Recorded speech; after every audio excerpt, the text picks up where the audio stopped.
Welcome to Planning Ahead with CMS. In the previous episode, we considered what a listed building is and how heritage matters are taken into account in planning decision making.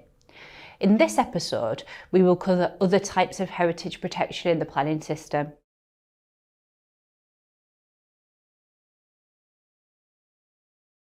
So what's a locally listed building?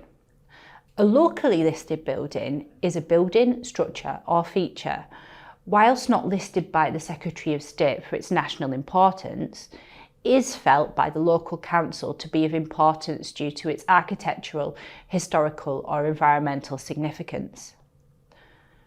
Buildings are added to an area's local list in recognition of their irreplaceable historic assets, which contribute to the quality of the local environment by enhancing the street scene and sustaining a sense of distinctiveness. Groups of buildings that contribute significantly to the appearance of a street may also be eligible for collective inclusion on the local list. The usual planning controls apply to locally listed buildings, but the special interest of these buildings will be a consideration when deciding planning applications. This is usually because there's some form of protection for them in the development plan, but if not, they may be taken into account as a material consideration.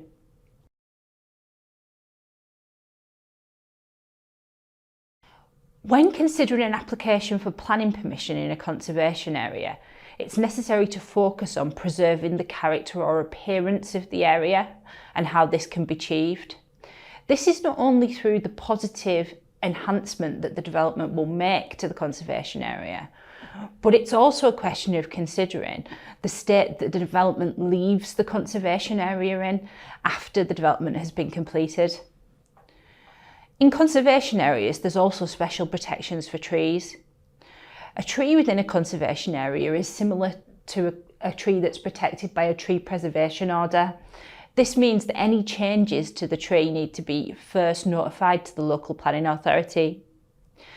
There are also extra controls on adverts in a conservation area. The usual rights to display advertisements outside of shops, etc. are limited. Other permitted development rights are also limited, which enables the council to maintain a much tighter control on the areas.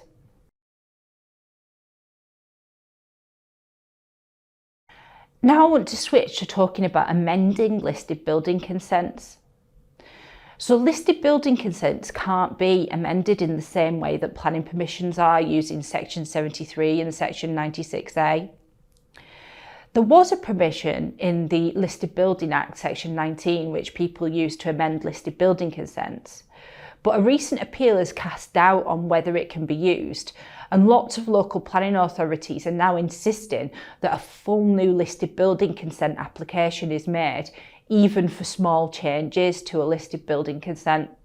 It's therefore essential for a developer to allow time for this when planning their scheme.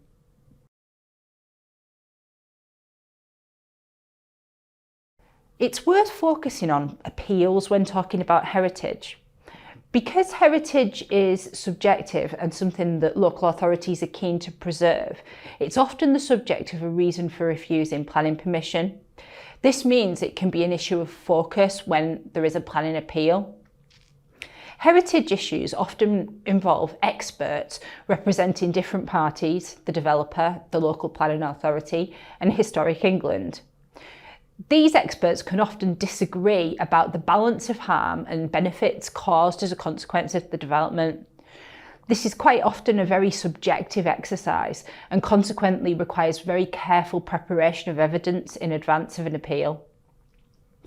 In conclusion, it's important to bear in mind that you must be particularly careful when buildings are listed. Breaches of listed building consent or listed building control do not become immune from enforcement action due to the effluxion of time. Once a breach has occurred, it can always be enforced. Please tune in to our next episode of Planning Ahead with CMS.